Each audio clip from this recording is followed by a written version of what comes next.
Across Europe, there are fresh claims that China has been illegally monitoring and silencing its political opponents abroad. The Dutch media RTL News has reported that since 2018, China has been operating 2 illegal police stations in the country. These so-called stations, located in Amsterdam and Rotterdam, have reportedly not been registered with the Dutch government. Now, RTL, working alongside investigators at Follow the Money, claim that these so-called police stations do not offer diplomatic services to Chinese nationals.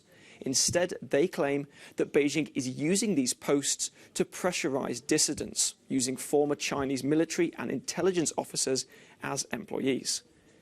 Now, this is not the first recent report about Chinese surveillance in Europe. Last month, the Spanish NGO Safeguard Defenders said that at least 36 so-called police stations have been set up by China in European countries, such as France, Italy, Portugal and Spain. Now, Beijing has dismissed these allegations. They say that any such reports about illegal police stations are completely untrue, and that their diplomatic services abide by international law.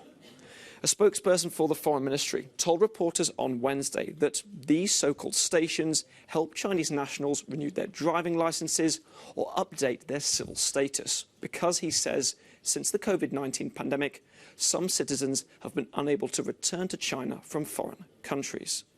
They also go on to say that these diplomatic services continue to abide by international law and respect the judicial sovereignty of these other countries.